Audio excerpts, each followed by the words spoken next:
Okay, well, hello everybody. My name is Radical Gaming, and welcome to Before You Play. That'll probably end up being the name for this series.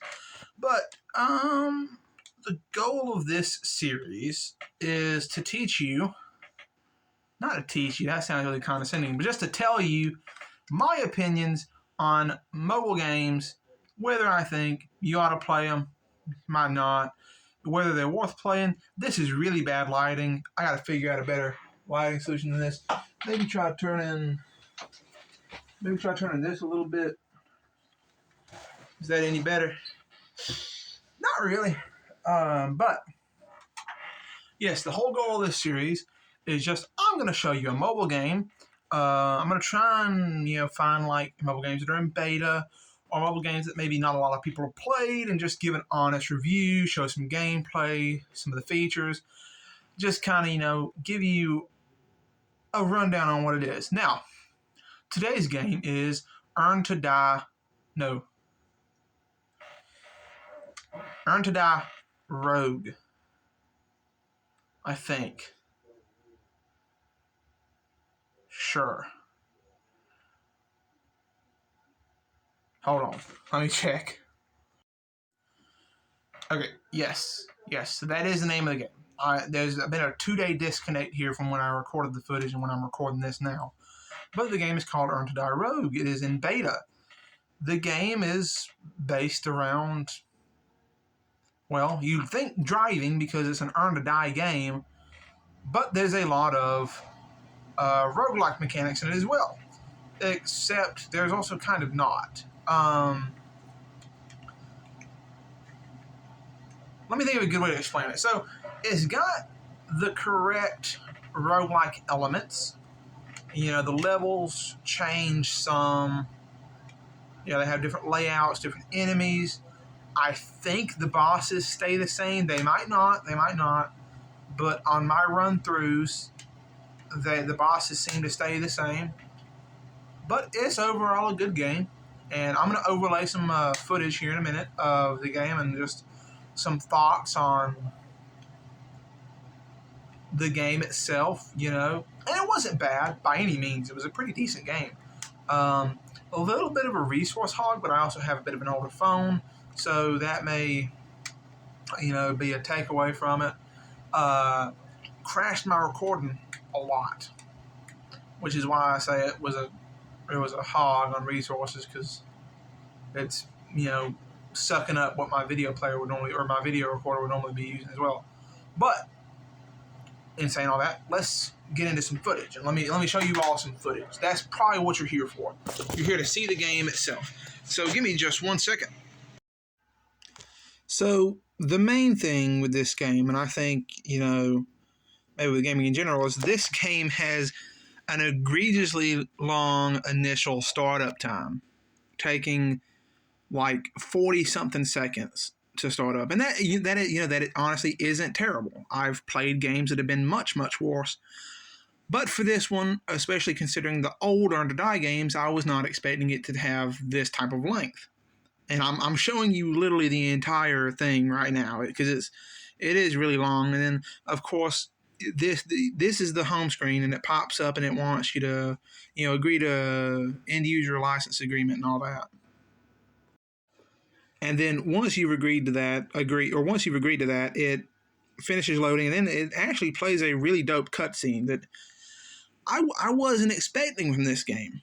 And it froze up a little bit, but I think it was just loading the cutscene. Again, my phone's a little older, and it's running the recording software at the same time, so I kind of expect that a little bit from it. But again, it really is a really cool cutscene, and I'll let it play here. I'll let it play throughout, so you can get an idea of kind of what you're in for this game. Attention! Overrun and losing ground. New zombie threats have been discovered. Security turrets compromised. Survivors, seek outposts, get supplies, and live!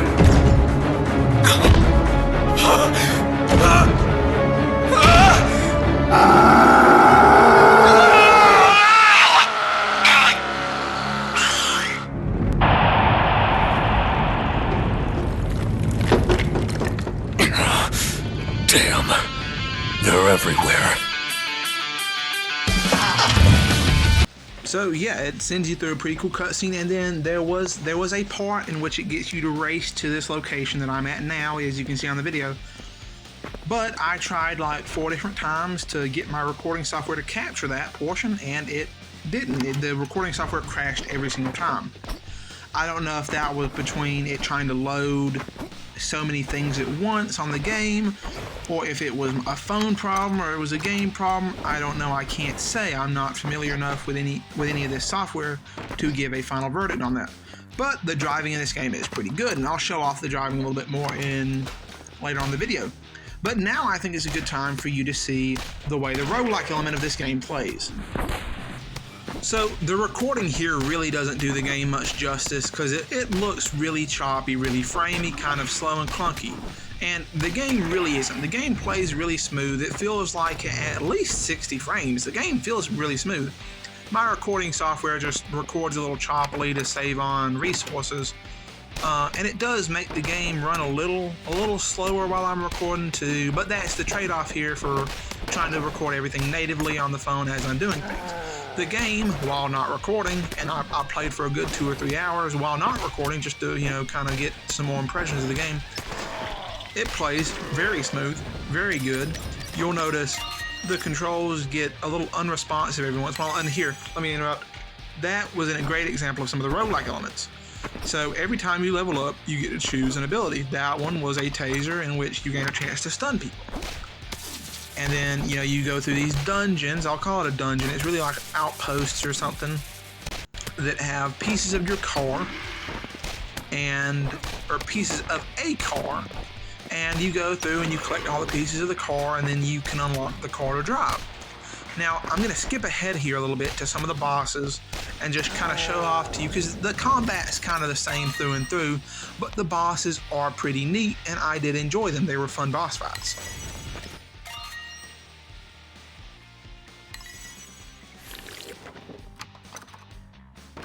So this is where the first boss fight you will encounter in the game begins. Room 10 out of 30. And it's a very simple yet kind of difficult boss fight. So for this one, it's got the 3 turrets. I've already destroyed one here, but it's got 3 turrets on the wall that shoot at you and make you continue moving, while a slower, larger, shambling zombie walks along the lower side of the map, keeping you from being down there, so you have to continually dodge things. I have a critical multiplier that applied to the big boss via an ability I unlocked earlier in the run that sped this boss fight up a lot more than it would have. I'm still a level 1 character, pretty much. Like, I have no upgrades. This is a base run.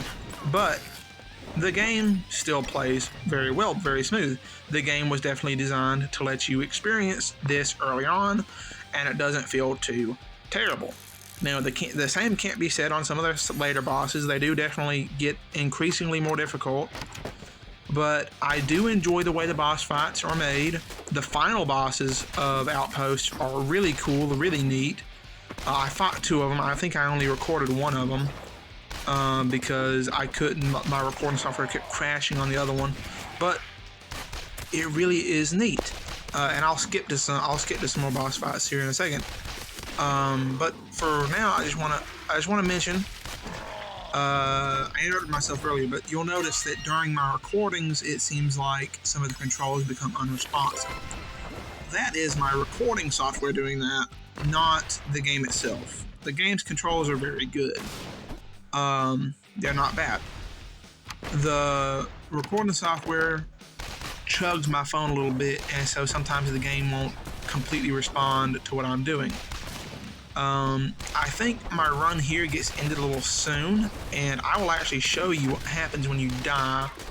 If there's not another boss fight before the end of this footage, then I'll show what happens after you die. And I'll go ahead and get to that in just a second.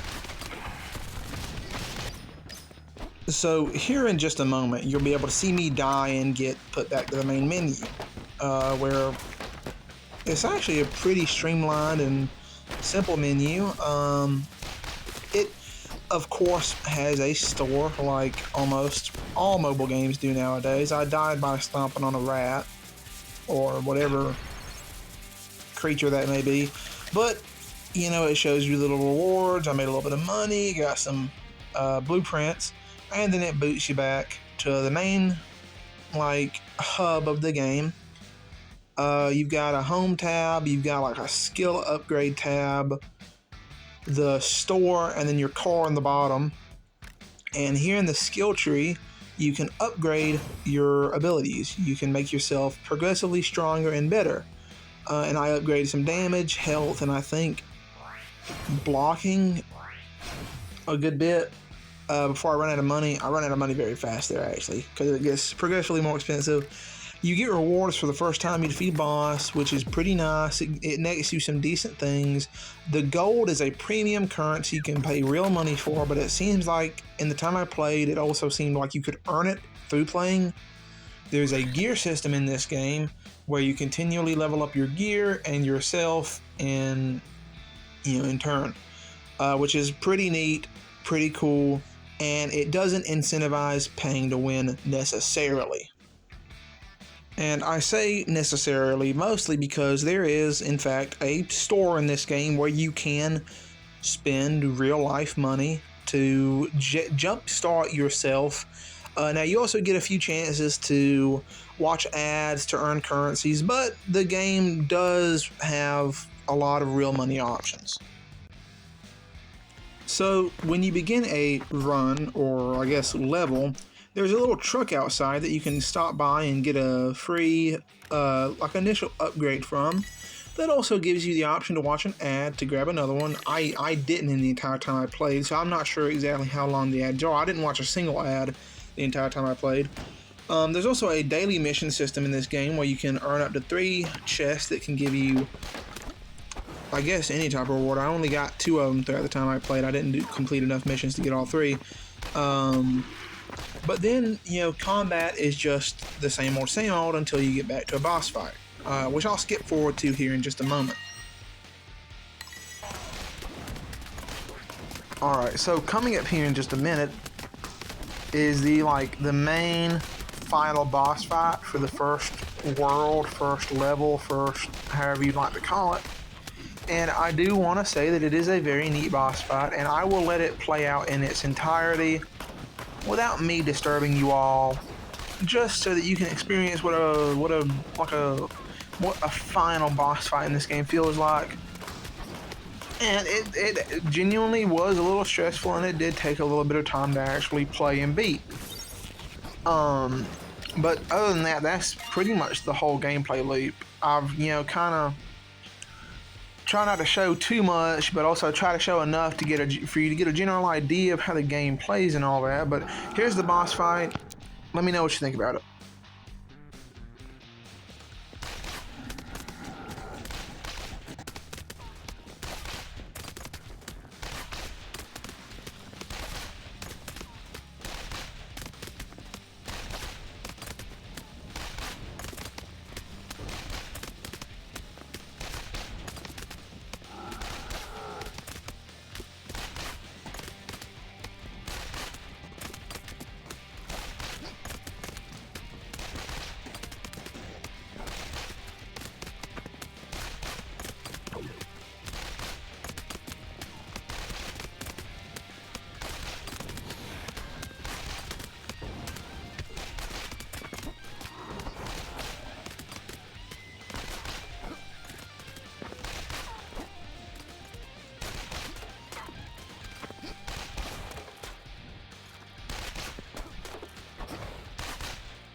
So, now that you've seen how the roguelike aspect of the game plays, I should probably skip forward about an hour into like my gameplay and show you what the driving is like, which actually took me so many times to try and get it to record properly without being super framey and super rough. And the recording still isn't the greatest, but it's the best I could get out of about 30 minutes of trying to record.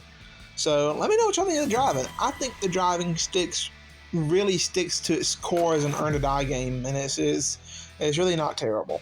I don't think. It's a little rough around the edges, but it ain't terrible. It ain't terrible.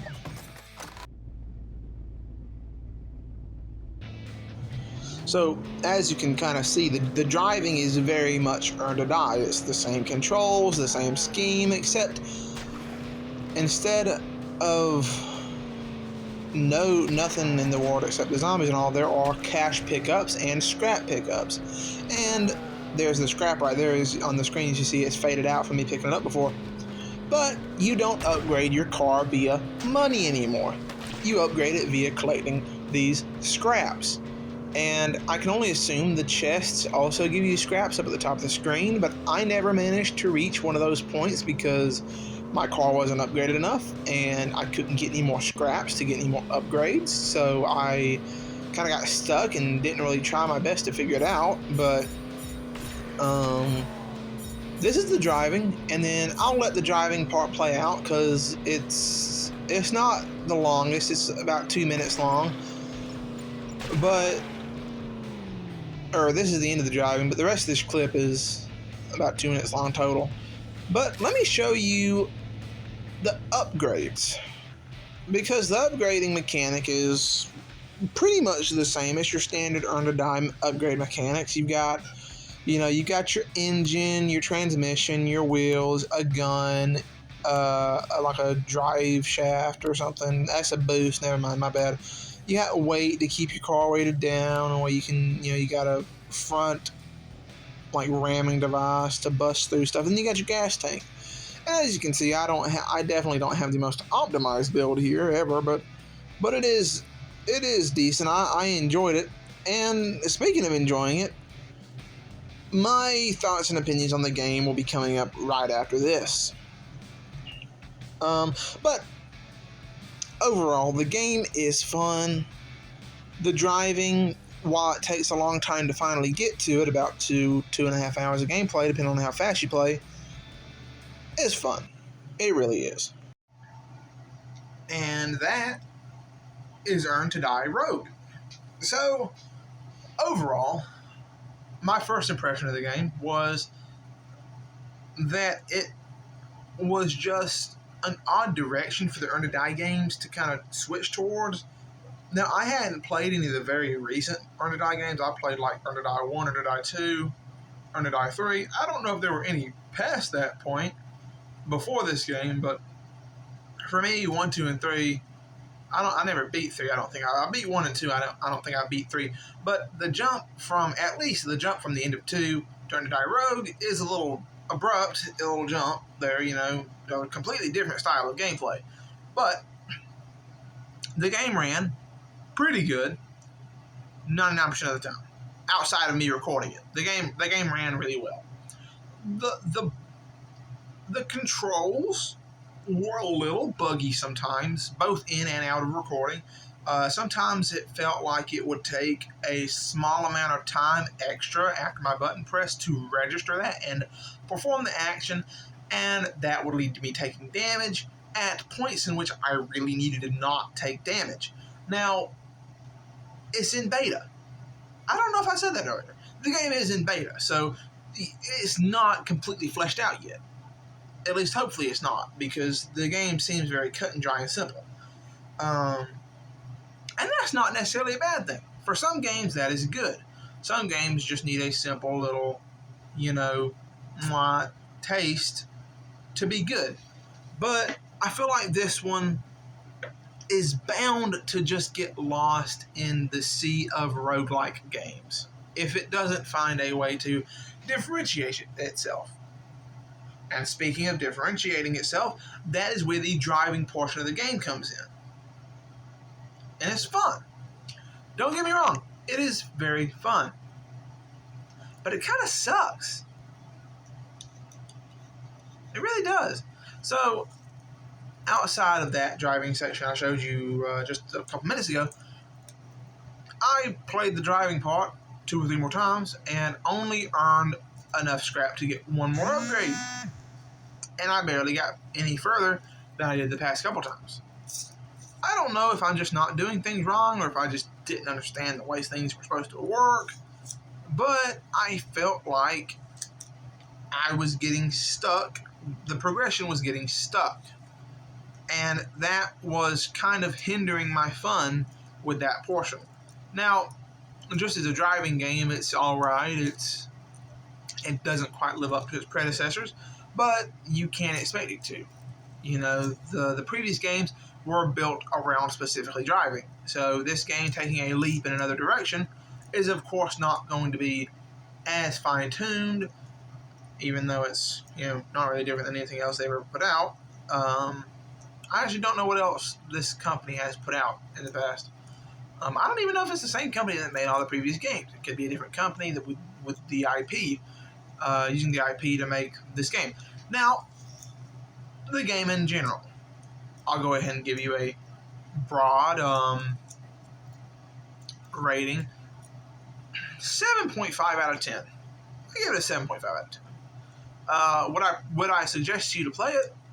If you like roguelikes that are kind of mind-numbing, you can kind of turn your brain off a little bit while playing it. With a straightforward upgrade system, relatively simple daily quests to level your character up and earn more rewards, a gear system not unlike Archero or Archero, however it's supposed to be pronounced, then sure, this is a game for you. If you're not a fan of roguelikes, or if you're not a fan of like incremental upgrades, then the game might not be for you. But I always suggest give it a try. Try something a little outside of your comfort zone. I get people tell me that all the time, especially my brother. But give it a try. You might enjoy it. You might not. But as always, that's for you to determine. Because my opinions and my thoughts are not everyone's. That's what the star rating review on Google Play or the Apple iOS store is for. As always, if you do play a game, I always strongly encourage you to leave a review on a game. Because you never know when your thoughts could influence somebody else. Say if somebody's on the fence about getting a game and they see a lot of good reviews about a game, well, it may influence them to get the game. Now, I would always try to leave a genuine review. And my genuine review for this game is, it's fun. It's grindy, but it's got a little bit of soul in it. And it itches my nostalgia. It's just a little part of my brain that, you know, is nostalgia. Because I loved the Earn to Die games in school. We'd play them in the computer lab. They were really fun. On Congregate and Armor Games and probably a couple other places. And then, you know, I've had 1 or 2 of them on mobile devices. I think I had one on a tablet with all that. But in terms of should you get the game, just a flat out should you get the game? Sure, try it out. See what you think. Leave a review for it on whatever store you may frequent. Leave a Google review. I don't even know if there's a Google got like a business review for it or something. Go to Yelp. Review it on Yelp. Yelp's wonderful. Yelp's a wonderful place. It's stupid. You know, it's funny. But it's a cool place. You know, a lot of fake businesses, but interesting enough. But if you've enjoyed this video, please do not forget to leave a like, subscribe, do all that wonderful, wonderful stuff, and, you know, review me. Did you like this style of video? It's definitely a jump for me, just like how this was a jump for the Earn to Die team. Because I've never done anything like this before, and I doubt they had either. No, they could have brought some people on that had been familiar with the roguelike genre. But this video has carried on probably way too long, admittedly. The video before I started recording this portion was 19 minutes. And I've been recording for 7 more minutes now. So that's 26 minutes long. I don't know if anybody would want to watch a video reviewing a game that is as long. Unless they're going to sleep. I watch a lot of YouTube videos when I go to sleep. But yes, please. I'm repeating myself again now because I lost my train of thought earlier and don't know where I left off at. Leave a like, subscribe, comment. Tell me what you did and didn't like about this. Give me games to review. Preferably free games, because I like to review games that are accessible for everyone.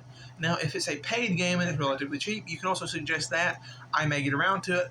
I don't tend to purchase video games on the App Store as often as I do on a digital store, such as the PlayStation Store, the Xbox Store, or the Steam Store. I guess Epic would also apply there, but I don't like buying games through Epic. I don't use their services a whole lot outside of, Rocket League, a little bit of Lego Fortnite. But, yeah, if you've enjoyed this whopping little 27-minute video, please let me know. And I'll see you all in the next one. Adios and goodbye.